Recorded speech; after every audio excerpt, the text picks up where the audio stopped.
राम राम भक्तों, जय श्री राम, जय सीता राम, जय जय हनुमान, जय बागेश्वर धाम सरकार। भक्तों, रक्षाबंधन के त्योहार की तैयारियां बहनें एक महीने पहले ही करना शुरू कर देती हैं। भाई के लिए चुन चुन के सबसे सुंदर और अनोखी राखी बाजार से लेती हैं, जिनमें उनका प्यार भी झलकता है। रक्षाबंधन के दिन बहनें अपने भाई की कलाई पर राखी, जैसे रक्षा सूत्र कहा जाता है, वह बांधती है और भाई भी अपनी बहन को रक्षा का वचन देते हैं। पर दोस्तों, रक्षाबंधन खत्म होते ही कई लोग उस राखी को काटकर या तो कचरे में फेंक देते हैं या तो घर में कहीं उतार कर रख देते हैं, जो महीनों तक वहीं पड़ी रहती है। और आपको बता दें कि बागेश्वर धाम सरकार ने इस तरह से राखी को उतारकर उसका अपमान करने को धर्म विरुद्ध बताया है। वह कहते हैं कि ऐसा करने से इसका दुष्प्रभाव भाई बहन दोनों पर पड़ सकता है। ऐसे में आपके मन में भी सवाल होंगे कि आखिर फिर राखी का करें, क्या इसे किस तरह से उतारें और इसे कौन सी जगह पर रखना चाहिए। आज हम इस वीडियो में इन्हीं सारे सवालों के जवाब लेकर आए हैं जो गुरुजी ने अपने भक्तों को बताए हैं। इसीलिए वीडियो को अंत तक जरूर देखें। स्वागत है। आप पर आगे बढ़ने से पहले वीडियो को लाइक और चैनल को सब्सक्राइब जरूर कर दें और कमेंट बॉक्स में सच्चे दिल से हर हर महादेव अवश्य लिखें। वीडियो में आगे बढ़ते हैं। मित्रों, रक्षाबंधन पर सबसे पहले घर के मंदिर में पूजा पाठ हो जाने के बाद भगवान गणेश को राखी अवश्य बांधें और फिर अंत में भाई की कलाई के लिए थाली सजाओ। फिर भाई को सबसे पहले तिलक करें, उन्हें रोली चंदन और अक्षत लगाए, उनके ऊपर थोड़े से फूल छिड़के, यदि फूल आदि ना हो तो चावल छिड़कें और अंत में भाई की आरती करें। अब आप अपने भाई की दाएं हाथ की कलाई में राखी बांधें और इसके बाद भाई का मुंह मीठा कराए, भाई के लिए मंगल कामना करें। राखी बांधने के बाद भाई भी अपनी बहनों को रक्षा का वचन दे कि बहन, तेरी सदा में रक्षा करूंगा, तेरी हर जिद पूरी करूंगा, तेरी हर इच्छा पूरी करूंगा। माँ बाप नहीं है तो माँ बाप की कमी को पूरा करूंगा, पिता बनकर हर इच्छा पूरी करूंगा, माँ बनकर तेरा पालन पोषण करूंगा। और बहनों को उपहार वगैरह अवश्य भेंट करें। मित्रों, चलिए अब जानते हैं साल 2024 में रक्षाबंधन का त्योहार को कब मनाया जाएगा। भक्तों, पूर्णिमा तिथि की शुरुआत 19 अगस्त की सुबह 3:04 पर हो रही है और पूर्णिमा तिथि की समाप्ति 19 अगस्त को ही रात में 11:55 पर हो रही है। ऐसे में उदया तिथि के आधार पर रक्षाबंधन का त्योहार 19 अगस्त यानी सोमवार के दिन मनाया जाएगा। इसमें कोई भी कंफ्यूजन नहीं है। दोस्तों, रक्षाबंधन 2024 भद्रा का समय इस साल रक्षाबंधन के दिन भद्रा का साया रहेगा और रक्षाबंधन पर भद्रा के प्रारंभ का समय सुबह में 5:53 पर है। उसके बाद वह दोपहर 1:32 तक रहेगा। इस भद्रा का वास पाताल लोक में है।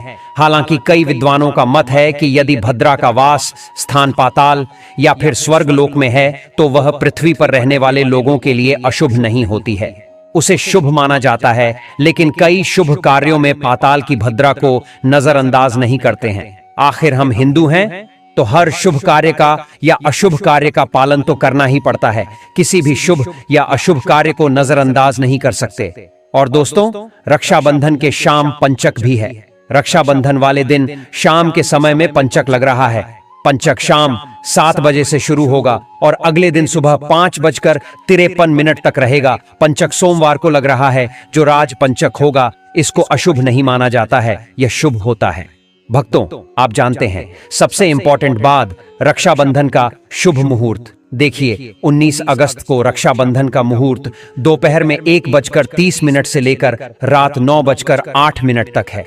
उस दिन भाइयों को राखी बांधने के लिए 7 घंटे 38 मिनट तक का समय मिलेगा। भक्तों, अक्सर हम रक्षाबंधन वाले दिन बहुत उत्साहित होते हैं। राखी बंधवाने के लिए अपनी बहन का इंतजार करते हैं कि कब हमारी बहन हमारी कलाई पर राखी बांधेगी। किंतु उस त्योहार के पश्चात हम बंधे हुए उस रक्षा सूत्र पर ध्यान ही नहीं देते। कई लोग तो उसी दिन राखी को उतार कर कहीं रख देते हैं या कहीं फेंक देते हैं।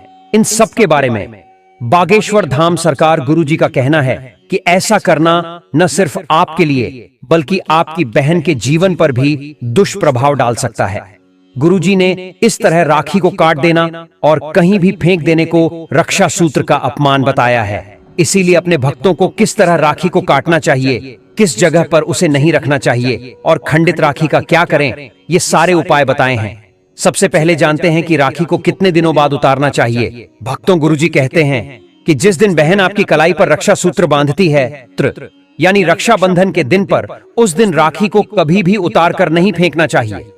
जैसे हम राखी बांधने के लिए शुभ मुहूर्त का और शुभ दिन का चुनाव करते हैं, ठीक उसी तरह रक्षा सूत्र को उतारने के लिए भी आपको सही दिन का चुनाव करना आवश्यक होता है। इसलिए यदि रक्षाबंधन वाले दिन आपकी राखी खुल भी जाती है तो आप या तो अपनी बहन से फिर से बनवा लें, अन्यथा घर में किसी और से फिर से गांठ लगवा लें, किंतु उसे उतार कर ना रखें। उस दिन रक्षा सूत्र को अपनी कलाई पर बंधी रहने दें। वैसे गुरुजी कहते हैं कि जब तक राखी अपने आप कलाई से उतरने लगे तब तक उसे नहीं उतारना चाहिए, किंतु यदि आपको रक्षा सूत्र को उतारना ही है तो रक्षाबंधन के दूसरे दिन स्नान के पश्चात मंदिर में ईश्वर के सामने इस राखी को उतार दें, और यदि आवश्यक हो तो राखी को कम से कम 5 दिनों तक या जब तक राखी खुद खुल नहीं जाती तब तक बांधे रहे। भक्तों, गुरुजी ने यह भी बताया है कि रक्षा सूत्र को किस तरह कलाई से उतारना चाहिए। कई लोग राखी को कैंची से या चाकू से काटकर निकाल देते हैं। गुरुजी कहते हैं कि ऐसा करना बहुत अशुभ होता है। ऐसी गलती कभी ना करें।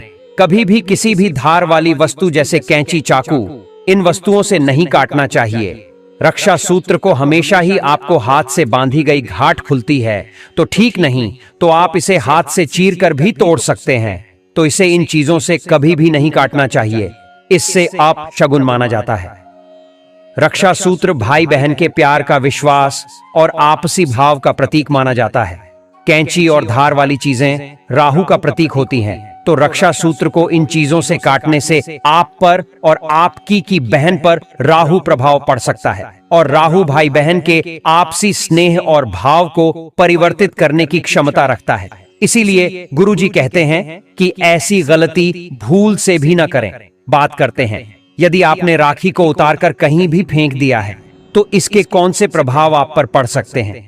गुरुजी ने भक्तों को रक्षा सूत्र की महिमा बताते हुए कहा है कि यह प्रथा तब से शुरू हुई जब कृष्ण स्वयं द्रौपदी की रक्षा के लिए सभा में पधारे थे, क्योंकि द्रौपदी ने श्री कृष्ण की कलाई से बहते खून को रोकने के लिए अपनी साड़ी के गुर्दे को उनकी कलाई पर बांधा था, और उस वक्त श्री कृष्ण ने उसे उनकी रक्षा का वचन दिया था।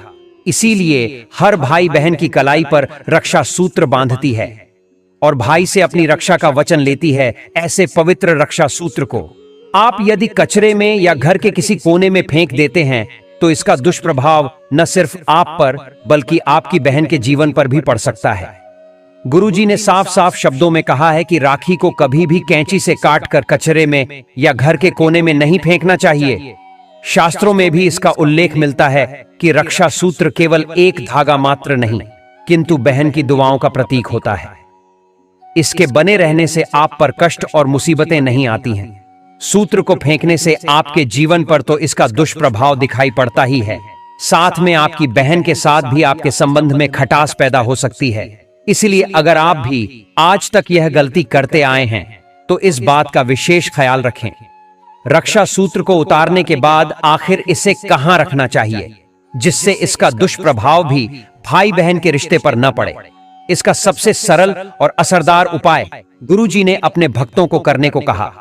गुरुजी कहते हैं कि रक्षा सूत्र को उतारने के बाद इसे आप जहां गायों को बांधा जाता है या जहां गौशाला है वहां अगर कोई की खूंटा बना हुआ है तो बाहर रक्षा सूत्र को बांधना चाहिए। गौमाता में 33 कोटि देवी देवताओं का वास होता है। गौशाला लगी जमीन गौमूत्र से पवित्र होती है। इससे अधिक पवित्र जगह आपको संसार में कहीं नहीं मिल सकती। गौशाला में रक्षा सूत्र बांधकर आप अपनी रक्षा का भार गौमाता को सौंप देते हैं, इसलिए उसके बाद आपका कोई बाल भी बांका नहीं कर सकता। गुरुजी कहते हैं कि श्री कृष्ण स्वयं गौमाता के दीवाने हैं।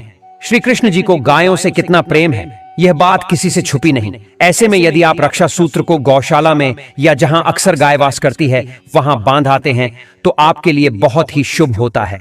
इससे रक्षा सूत्र का अपमान भी नहीं होता। गुरुजी ने एक और उपाय भी बताया है। यदि आपके आसपास गौशाला नहीं है तो आपको रक्षा सूत्र को पीपल के पेड़ की जड़ों में भी डाल सकते हैं। पीपल के पेड़ में हनुमान जी का वास होता है और पीपल का पेड़ आपको आसानी से आपके आसपास भी मिल जाएगा। गुरुजी बताते हैं कि ऐसा करने से हनुमान जी स्वयं भाई बहन के रिश्ते की, उनके प्रेम भाव की रक्षा का भार स्वयं ले लेते हैं। तो यदि आपके आसपास गौशाला नहीं है तो आप पीपल के पेड़ की जड़ों में भी अपनी उतारी हुई राखी को रख सकते हैं। अगर आप रक्षा सूत्र को लाल कपड़े में बांधकर पीपल के पेड़ के नीचे रख देते हैं तो ज्यादा शुभ माना जाता है। तो दोस्तों, इस रक्षाबंधन आप भी अपनी राखी को गुरुजी के बताए हुए उपायों के साथ उतारें और गौशाला में या पीपल के पेड़ की जड़ों में रख दें। इसमें कुछ बातों का अवश्य ध्यान रखें। रक्षा सूत्र कभी भी खंडित नहीं होना चाहिए या कैंची चाकू से कटा हुआ रक्षा सूत्र कभी भी गौशाला या पीपल के पेड़ के नीचे न रखें। यदि आपको रास्ते में चलते हुए कोई भी रक्षा सूत्र मिल जाता है तो उसे भी आप इसी तरह से गौशाला में बांट दें। ऐसे रास्ते में पैरों तले रक्षा सूत्र का अपमान करना शुभ नहीं माना जाता। तो उम्मीद करते हैं कि गुरुजी की बताई हुई ये बातें और चेतावनी आपको जरूर पसंद आई होगी। अगर आपको यह वीडियो अच्छी लगी हो, चैनल को सब्सक्राइब करके वीडियो को लाइक और कमेंट बॉक्स में जय हनुमान अवश्य लिखें। धन्यवाद।